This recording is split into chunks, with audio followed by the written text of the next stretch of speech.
여러분 안녕하십니까? 오늘은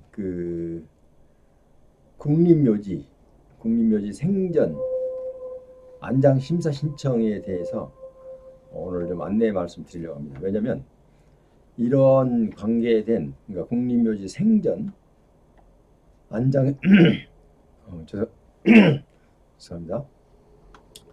국립묘지 생전 안장 심사 신청에 대한 상담 전화가 상당히 많이 오고 있어요. 그래서 한번 제가 정리해 드릴 필요가 있다라는 생각이 들어서 오늘 이 방송을 시작합니다. 그래서 잘 들으시고 생전 안장 신청을 하실 분들은 잘 들으시고 신청을 잘 하셔야 됩니다. 그러시고 이제 궁금하시면 저한테 전화 주시고요. 자, 그럼 시작하기 전에 아직 구독 회원이 아직 회원은 아닙니다. 구독자가 아니신 분은 구독 버튼 클릭을 부탁합니다. 자, 그럼 저 내용을 살펴보겠습니다. 자, 국립묘지 생전 안장 심사 신청. 제가 누누이 말씀드렸지만 간단하게 이제 설명드리면 국립묘지 생전 안장 심사를 신청하도록 그 관련법을 만든 지가 이제 한 2, 3년밖에 되지 않습니다. 왜냐하면 만약에 그 국가유공자들이 사망을 했을 때 이제 사망 신고를 유족들이 할 거란 말이에요. 하면은 뭐 그때 가서 이제 심사를 해요. 무조건 심사하는 게 아니라 지금 딱 들어오면 일단 조회가 들어갑니다. 조회. 사건 조회 이런 거 들어가요. 들어가면 그 사망자 당사자 그러니까 고용자 당사자가 생존 시에 예를 들어서 이제 확정 판결을 받았거나 아니면은 에, 병적 기록 이상자거나 이렇게 이제 그게 화면에 뜨면은 이제 심사를 들어갑니다. 그 판결문을 법원으로부터 받아서 재질이 어떤가를 살펴보고 심사를 들어가서 그런데 이제 심사를 들어가는데 심사가 아무리 빨리 해도 걸리는 게 3주라고 합니다. 3주. 그러니까 3주 동안은 매장을 못 하는 겁니다. 임시 매장밖에 할 수가 없죠. 다른 데 가서. 왜냐하면 이 어르신이 재판을 받은 판결문 기록이 있기 때문에 그 판결문을 갖고 이 어떤 재질, 과연 국립묘지 안장을 허락할 것인지 안 할 것인지를 심사하는 겁니다. 그래서 국립묘지 안장심사위원회가 따로 있고 지금 또 국립묘지 생전 안장심사위원회가 따로 있습니다. 어쨌든 뭐 같은 부서에서 했든 어쨌든 그 이제 목적은 다릅니다. 자, 그래서 이제 3주 동안을 기다려야 되니까 21일 동안을 어디다 이제 임시 매장을 하고 기다렸다가 만약에 이게 허용이 되면은 국립묘지로 옮겨올 수가 있죠. 그러면 유족들이 얼마나 번거롭습니까? 그래서 이래서는 안 되겠다 싶어서 이제 여러분들을 배려하는 차원에서 국가보훈처에서는 이러지 말고 살아 계실 때 그러니까 국립묘지 생전 살아 계실 때 어떤 아까 판결을 받은 거 예를 들어서 뭐 금고 이상의 형을 받은지 금고 이상의 형을 받으신 기록이 있으신 그 기록을 미리서 한번 살아 계실 때 심사를 해보자. 심사 신청을 해서. 그래서 만약에 그 심사가 통과가 되면 그때 만약에 기록이 그런 게 나와 있다 하더라도 금고 이상의 형을 받은 사실이 있다 하더라도 바로 생전 살아 계실 때 이미 심사를 받았기 때문에 바로 심사 없이 바로 이제 안장이 가능하겠죠. 자, 그런 차원에서 죄송합니다. 목이 자꾸 감기네요. 그래서 지금 생전 안장 심사를 지금 여러 사람들이 많은 사람들이 받고 있습니다. 왜냐하면 이제 자식들이나 아니면 처와 자식 그러니까 유족들에게 누구를 끼치지 않기 위해서 가면서까지 또 이렇게 가족들에게 룰을 남겨놓고 가면은 그런 건 좀 바람직하지 못한 거죠. 그래서 그게 싫어서 본인이 깨끗이 정리하고 싶어서 할 수 있도록 생전안장심사 위원회를 열어서 심사를 하고 있습니다. 자, 그래서 이 심사 신청을 하는데 분명히 본인이 금고 이상의 형을 받았으면 분명히 한번 해봐야 됩니다. 왜 안 하면은 그때 사망 이후에 사망 신고를 받고 그 보훈처에서 국립묘지 관리 심사위원회에서 이 금고 이상 기록이 있으신 분들에게는 심사를 합니다. 그러면 아까 뭐랬어요?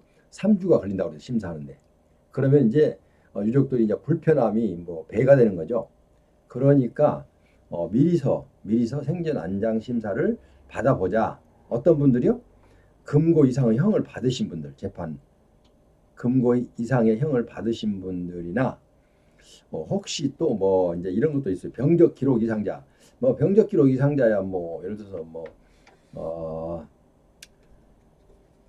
휴가를 갔다 미기를 했다거나 아니면 탈령이랄지 이제 이런 거 이제 중요한 게 이제 몇 가지 있는데요. 그 세 가지만 비껴 나가면 그런 건 이제 별로 없다고 보고요. 우선 자 그런 분도 만약에 그런 기록이 있다면 그것도 심사를 받아와야 됩니다. 자 그러면은 금고 이상의 형을 받으려면 어떻게 해야 됩니까? 어르신께서 가까운 그러니까 본인이 살고 계신 옛날에 그 재판 받았던 법원이 아니더라도 상관없습니다. 본인이 살고 있는 가장 가까운 법원에 가시면은 보통 가면 법원하고 검찰청하고 같이 있잖아요. 법원에 가서 내가 이 옛날 판결문을 좀 발급받고 싶어서 왔다 이러는데 너무 오래된 거는 법원에 남겨 있지 않고 검찰청으로 넘어가 있습니다. 검찰청 왜 넘어가 있냐면 검찰청에서는 그 범죄를 관리해야 되기 때문에 그렇습니다. 법원에서는 판결을 하는 것으로 끝나지만 이제 검찰청에서는 법원 이제 죄 관리에 대해서 끝까지 관리를 해줘야 되기 때문에 이제 검찰청으로 기록이 이송이 됩니다. 그럼 경찰청에서 발급을 받을 수가 있습니다. 법원이나 검찰청에서 일단 발급을 받을 수가 있는데요. 판결문을 보시고 미리서 준비를 해야 됩니다. 미리서 무슨 준비를 하냐면 신청할 때 아무 소리 않고 판결만 딱 넣으면은 이 심사위원들이 오해를 해요. 이게 뭐 재질이 나쁜 건지 나쁜 건데 이게 좀 사실관계를 잘 모르기 때문에 오해를 해서 내가 신청한 사람이 손해를 보게 돼 있어요. 왜? 사전 신청했으면은 사전 신청할 때 어떤 어르신들은 그냥 또 하라고 그러니까 또 그 신청서에다 써서 그냥 제출해요. 그렇게 하면 안 된다는 거죠. 왜냐면 사전에 신청하려면 내가 심사를 잘 받기 위해서 어떻게 해요? 상당히 준비를 해야죠. 준비. 무슨 준비를 합니까? 예를 들어서 판결문을 내가 받았으면 내가 혹시 폭행죄다 아니면 사기죄다 아니면 뭐 여러 가지 기타 죄가 있으면은 내가 이렇게 몇 살 때 이러이러한 사유로 인해서 어떻게 불가피하게 실수로 예를 들어서 이렇게 죄를 짓게 됐습니다. 그러나 그거는 뭐 고의가 아니었고 뭐 이런 식으로 변명을 해서 그분들을 이해를 시켜야 됩니다. 이해. 왜냐하면 이 재판 기록이 국립묘지 영해성을 훼손했는지 여부를 판단하기 때문에 그렇습니다. 이런 분들이 국립묘지에 안장이 되면 안 되겠다 라는 판단을 갖고 물론 자기들이 임의로 판단한 게 아니라 기준이 있습니다. 기준이. 그래서 이제 그 판단을 하기 위해서 미리서 판단을 하고 통보를 해줍니다. 근데 어떤 분들은요 저한테 이제 늦게서 오는 거예요. 전화가. 왜냐면 많은 분들이 저한테 신청을 해서 제가 생전 안장 허락을 받아 주신 이제 우리 어르신들이 많이 있어요. 여러 분 있는데 어떤 분들은 이미 보훈처에다가 신청을 해서 사전 생전 안장 심사 관련은 소식을 듣고 일단 신청을 했는데요. 일단은 보훈처에서 어르신들은 그냥 써서 내니까 구체적인 설명이 없고 넣으니까 이거 비해당 처분을 했어요. 이거는 안 됩니다.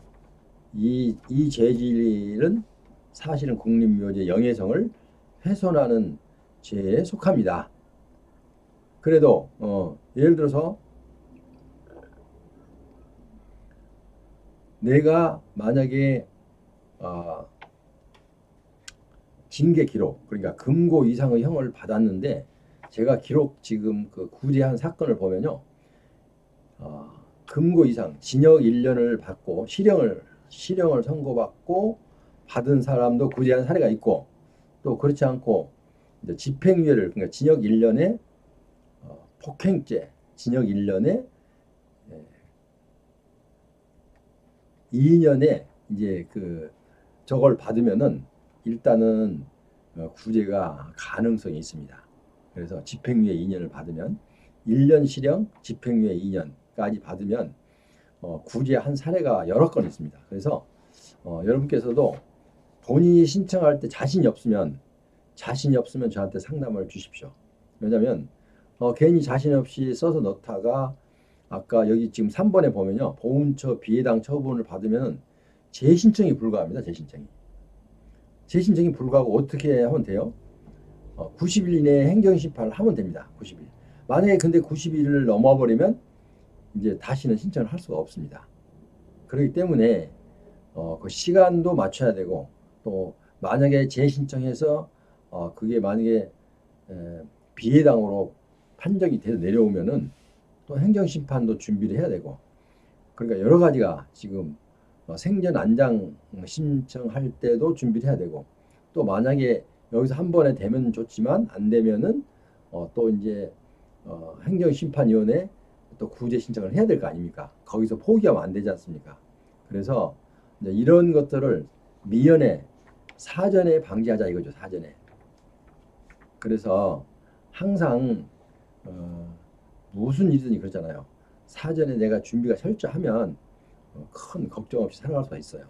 그래서 국립묘지 생전 안장 심사 신청에 관해서는 45년생, 그러니까 47년생, 75세 이상인 자만 신청이 가능합니다. 75세 이하로 한다는 것은 그 의미가 법에는 안 나와 있지만, 그 의미가 75세로 정한 이유는 75세가 되면 그 나이에서는 그 이후로 어디 가서 범죄를 다시 저지를 가능성이 적다, 이렇게 본 겁니다. 그리고 그래도 만약에 여기서 일단은 안장 대상자로 허락을 받았다 하더라도 거기 단서에 보면 그렇게 돼 있어요. 이후로 어디에 이제 국가유공자 귀환은 어디에 안장을 허용합니다라고 그 승낙서가 오거든요. 승낙서 단서가 있어요. 이후로 이 생전 안장 심사를 거친 이후로 또 다른 그 이제 범죄 기록이 확인되면 이 심사 기록 허용은 무효입니다. 이렇게 딱 나옵니다. 그러니까 이제 한번 이거 받으시면 절대 죄를 지면 안 되겠죠. 뭐 일부러 죄를 짓고 싶으신 사람 없지만은 부득이한 사유가 아니면 어떻게든지 피해 가야 되겠죠. 그 사건을 이제 그런 식으로 하도록 그렇게 하고요. 근데 보훈처에서 비해당 한번 돼버리면 어떤 어르신들은요, 비해당 되고 90일 이내에 이제 그 행정심판을 할 수가 있는, 국무총리실에 행정심판을 할 수가 있는데 행정심판도 지나버렸어요. 90일도. 그러면요, 어떻게 구제가 가능합니까? 길이 막혔어요. 이제 어떻게 할 수가 없어요. 왜? 생전 안장 신청에서 거부당했어요. 그런데 90일 이내에 국무총리실에 행정심판을 청구할 수가 있는데 그 기간도 지나버렸어요. 그럼 어떻게 해요? 이제 방법이 없는 거예요. 방법이 없어요. 그러니까 그 전에 미리미리 혹시라도 지금이라도 신청을 하셨는데 안 되신 분이 계시면, 허락을 못 받으신 어르신이 계시면 행정심판이 90일, 그 공문을 받은 날로부터 90일입니다. 공문을 받은 날로부터 90일이기 때문에 아직도 그 기간이 남아 있다면, 단 며칠이라도 남아 있다면, 왜냐하면 행정심판을 준비하는데 뭐 며칠 갖고는 안 되지만 그래도 우선 좀 약식으로 해서 접수만 해놓고 나중에 보완할 기회가 있으니까 보충하면 되기 때문에 그렇게라도 하면 되거든요. 그래서 일단 한 일주일 정도 남아 있으면 무조건 전화를 주십시오. 그래서 상담을 저에게 하시면은 구제의 길을 안내해 드리겠습니다. 근데 이제 뭐 시간 다 됐으면 어쩔 수가 없어요. 만약에 내일이 90일째다. 그러면 어떻게 해요? 불가능하겠죠. 왜냐하면 그 신청이 접수가 보훈처에서 접수가 돼야 돼요. 90일 이내에. 자, 그러면 내일이라면 여기서 우편으로 내일 갈 수가 없잖아요. 본인이 가면 돼요. 세종시까지. 본인이 가서 신청하면 되죠.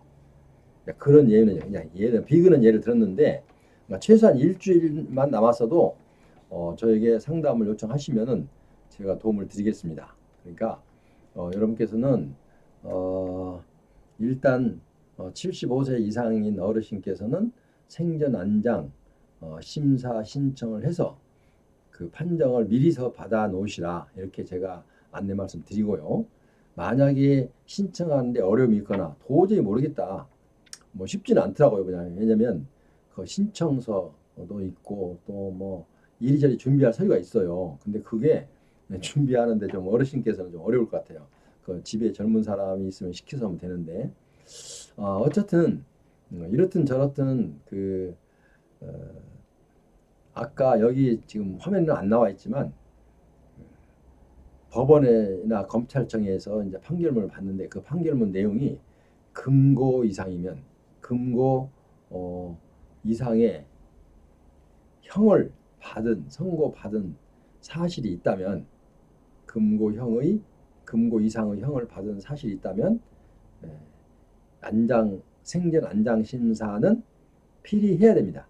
안 하면은 사망 후에 그 심사를 하게 됩니다.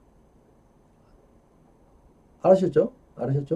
여기서 지금 생전에 해놓지 않으면은 사망 후에 이제 이 아까 제가 말씀드렸죠. 금고 이상의 형을 받으신 어르신께서는 사망하면 사망 신고를 하면 그때 이제 심사하게 됩니다.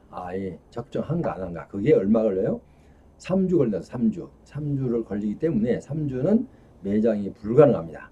임시 매장에 했다가 다시 이제 합당하다고 이제 허락을 받으면 국립묘지로 다시 이제 옮겨서 이장하는 거. 이런 방법밖에 없기 때문에 이런 번거로움이 가족이나 또 유족들에게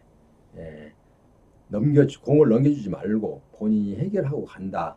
이런 생각으로 생전 안장 심사 신청을 많이들 하고 있습니다. 그러니까 여러분들 제 방송을 들으시면 내가 생전 안장 심사를 한번 신청해 보고 싶었는데 어떻게 할지를 몰라서 고민하고 있는 어르신이나 아니면 신청을 했는데 그러니까 비해당 신청을 받았다. 불가 신청을 불가 결정을 받았다. 그러면 90일이 안 됐으면 연락해 주시고요. 이렇게 해서 그리고 이제 처음이면 도저히 신청을 잘 못하겠다 하면은 또 연락 주시고요. 왜냐하면 그 내용들을 미리서 꼼꼼하게 살펴서 일단은 허락을 받아내야 되잖아요. 생전 안장 심사 신청을 한 이유가 뭡니까? 내가 허락을 받아내기 위해서 한 거잖아요. 그런데 그것까지도 일단은 이제 제가 수임이 가능합니다. 그러니까 여러분께서 고민하시지 마시고 바로 연락을 주시기 바랍니다. 지금까지 함께 하신 여러분, 어쨌든 오늘은 국립묘지 생전 안장 심사 신청에 관련해서 여러분께 설명을 드렸고 또 여러분께서도 그 이리저리 좀 준비하시라고 안내도 약간 드렸습니다. 그런데도 본인이 하기 어렵다 하면은 또 제 상담전화 아래에 있으니까 저에게 상담을 신청을 하셔서 또 그 진행도 도와드리고 있으니까 이 점을 참고하시기 바랍니다. 지금까지 함께 하신 여러분 대단히 감사합니다. 혹시 지금 제가 말씀드렸던 게 이해가 안 되신다면 하단 더보기란에 제가 또 붙여 놓을 거예요. 그러니까 여러분 보시면 됩니다. 그리고 모르시면 또 일부러 상담 전화까지 제가 아래 하단에 병기해 놓았습니다. 그러니까 여러분께 꼭 이 보시고 관심이 있으신 어르신들은 전화를 주시고 상담 받으시기 바랍니다. 그럼 여러분 오늘은 이만 마치고 다음 시간에 또 여러분께 유익한 정보를 들고 오겠습니다. 감사합니다.